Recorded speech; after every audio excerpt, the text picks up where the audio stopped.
شادی کو 4 دن ہو چکے تھے اور ابھی تک سائرہ کے خاندان کی طرف سے کسی بھی قسم کا رد عمل سامنے نہیں آیا تھا، لیکن سائرہ مطمئن نہیں تھی۔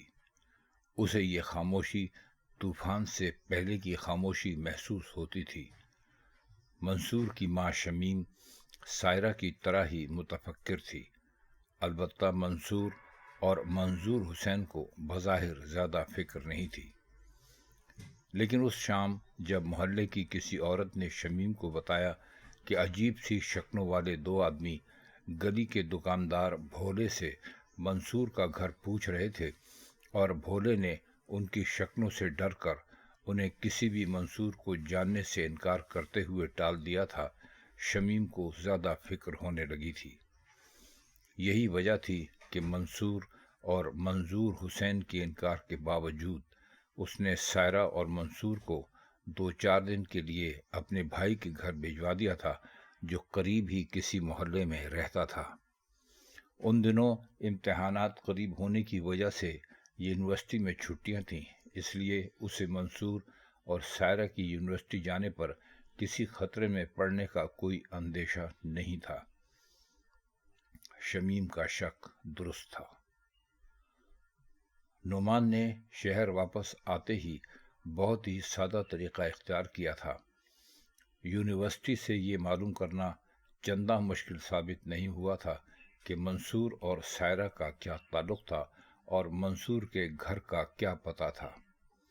اس کا منصوبہ بھی بہت سیدھا سادہ تھا۔ وہ اس معاملے کو خاموشی سے ختم کر دینا چاہتا تھا اور مندری اور ہدایت سے اس نے کہہ دیا تھا کہ سائرہ کو خاموشی سے حویلی لے جائیں اور اس لڑکے اور اس کے لواحقین کو مار پیٹ کے ایک اچھا سبق دینے سے پہلے سے بنے ہوئے طلاق نامے پر منصور کے دستخط لے لیں۔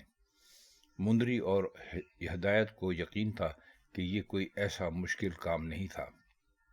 چونکہ انہیں بہت احتیاط سے یہ کام کرنے کو کہا گیا تھا، اس لیے انہوں نے منصور کی گلی میں واقع ایک دکاندار سے ہی منصور کا گھر پوچھنے پر اکتفا کیا اور پھر دوسری گلیوں میں اس کا گھر تلاش کرنے پر ناکام ہو کر لوٹ گئے۔ ان کا خیال تھا کہ انہیں یونیورسٹی میں اپنے ذرائع سے معلوم کرنے میں سردار نعمان سے کوئی غلطی نہیں ہوئی تھی۔ اس وقت وہ دونوں سردار نعمان کے سامنے کھڑے تھے۔ یہ کیسے ہو سکتا ہے؟ سردار نعمان نے تلخی سے پوچھا۔ مندری اور لنگڑے نے ایک دوسرے کو دیکھا۔ ہم نے سارا علاقہ چھان لیا ہے سردار، مندری نے جھجک کر کہا۔ میں جو بکواس کر رہا ہوں کہ میرا پتہ بالکل درست ہے۔ نعمان نے کاغذ سامنے اٹھا کر رکھا۔ تو پھر ٹھیک ہے، کل پھر پتہ کر لیں گے۔ لنگڑے نے بات کو رفع دفع کرنے کو کہا۔ سردار نعمان اس شام پریشان تھا۔ وہ کئی دفعہ نرمین کو فون کر چکا تھا، لیکن وہاں سے کوئی فون نہیں اٹھا رہا تھا۔ اس نے اسبات میں سر ہلایا۔ کل تک ہی کام ہو جائے، سمجھے؟ دونوں نے اسبات میں ایک ہی ساتھ سر ہلایا۔ ایک تو تم لوگوں کی شکلیں ایسی ہیں کہ اچھا بھلا بندہ ڈر جاتا ہے۔ سردار نعمان نے دونوں کی چڑی ہوئی مونچھوں کو گھور کے کہا۔ اس پہ دونوں مسکرائے۔ کل تک سب اچھا کی رپورٹ ملنی چاہیے مجھے۔ کمرے سے نکلنے سے پہلے مندری رکا تو لنگڑا بھی رک گیا۔ وہ بڑے سردار نے ہماری ڈیوٹی چھوٹے سردار کے ساتھ لگائی ہے جی، اس نے پھر جھجک کر کہا۔ سردار نعمان، جو اس وقفے میں پھر نرمین کے بارے میں سوچنے لگا تھا، چونک کے بولا، ہاں پتہ ہے مجھے، یہ کام ختم کر کے تم نے وہیں کام کرنا ہے۔ پھر وہ لمحہ بھر کو رکا۔ مجھے سردار نعیم کے بارے میں پکی رپورٹ ملنی چاہیے۔ پکی رپورٹ سمجھتے ہو نا؟ مندری کو قدرے حیرت ہوئی کہ سردار نعمان کو بیٹے پر اتنا بھی اعتبار نہیں تھا، لیکن مندری کو پتہ نہیں تھا کہ جاگیرداروں کے اس طبقے میں لوگ سگے باپ پر بھی اعتراض نہیں کرتے۔ ٹھیک ہے جی، جو حکم۔ مندری اور لنگڑا کمرے سے نکل گئے تو سردار نعمان نے ایک بار پھر نرمین کے گھر کا نمبر ملایا۔ مسلسل گھنٹی بج رہی تھی، کسی نے فون نہیں اٹھایا۔ سردار نعمان نے غصے سے فون پٹخا۔ وہ اٹھا اور ٹہلنے لگا۔ حالانکہ غلطی اس کی اپنی تھی، اس نے نشے میں ہونے کی وجہ سے نرمین سے نامناسب سلوک کیا تھا۔ پھر وہ رکا اور مسکرایا۔ خود کو بیچنے والی عورت ہی ہے نا، ₹1,00,000 کیش منہ پر ماروں گا تو سب ٹھیک ہو جائے گا، اس نے سوچا اور کسی ملازم کو بلانے کے لیے کال بیل پر انگلی رکھ دی۔ نورے کو اس خیال سے وحشت ہو رہی تھی کہ نہ جانے کب تک وہ شینو کے گھر نوکری کرتا رہے گا۔ حالانکہ کسی بھی نوکری کے نقطہ نظر سے یہ ایک آسان ترین نوکری تھی۔ 8:30 بجے ملازمہ اس کے لیے کھانا لے کر آتی، 9 بجے وہ بندوق اٹھا کر ڈیرے کے ساتھ واقع مویشیوں کے باڑے میں پہنچ جاتا اور باڑے کی چھت پر پڑی چارپائی پر لیٹ کے تارے گنتا رہتا۔ اجالا پھیلنے کے ساتھ وہ نیچے اترتا۔ اس کے کمرے میں 3 پراٹھے، انڈوں کا سالن اور لسی سے بھرا ایک جگ رکھا ہوتا۔ وہ کھا پی کے سو جاتا۔ جس رات وہ یہاں آیا تھا اس کے بعد سے اس نے شینو کو نہیں دیکھا تھا۔ اس پر شینو کی شخصیت کا کچھ ایسا روب سا پڑ گیا تھا کہ ملازمہ سے کبھی شینو کے بارے میں پوچھنے کی اس کی ہمت ہی نہیں پڑی تھی۔ وہ سارا دن گھر میں کیا کرتی رہتی ہے، وہ کبھی کبھی سوچتا۔ یہ گھر چونکہ گاؤں سے باہر تھا اور ڈیرے تو بالکل ہی الگ تھلگ جگہ پر تھے، اس لیے اس کی اب تک واقفیت صرف 5 آدمیوں سے ہی ہوئی تھی۔ 4 تو وہ تھے جو بھینسیں دھوتے تھے اور ایک وہ ٹرک ڈرائیور جو کسی کمپنی کی طرف سے 2 وقت دودھ اکٹھا کرنے آتا تھا۔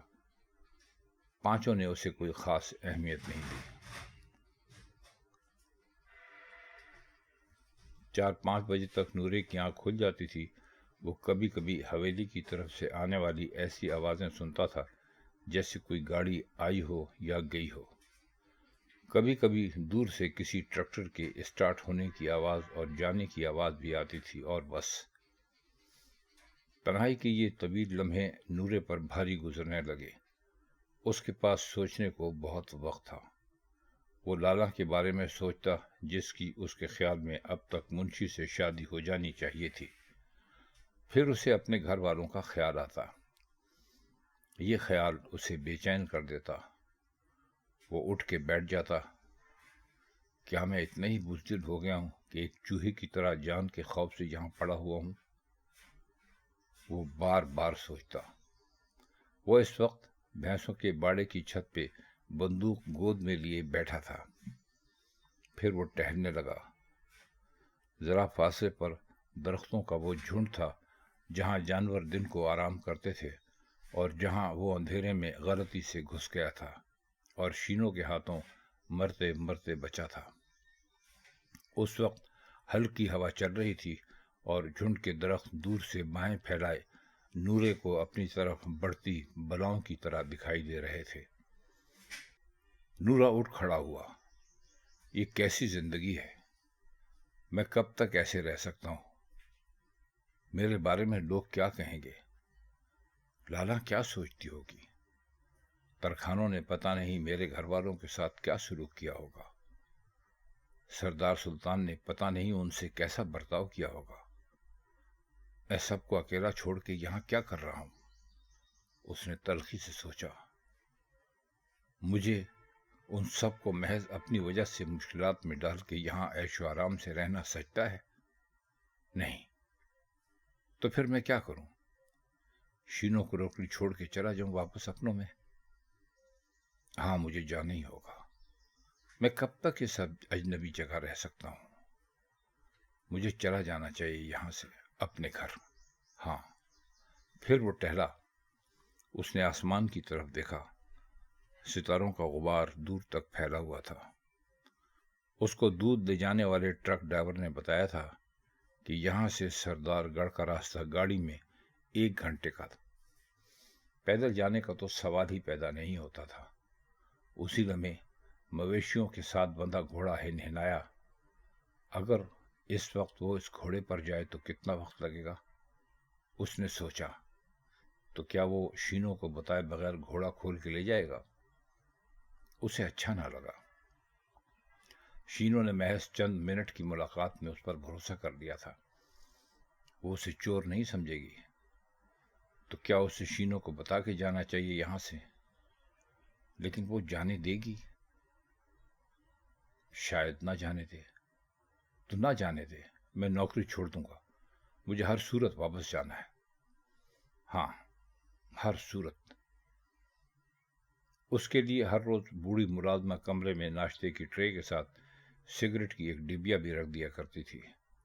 اس وقت اسے سگریٹ پینے کی شدت سے طلب ہو رہی تھی۔ سگریٹ اس کے کمرے میں پڑے تھے۔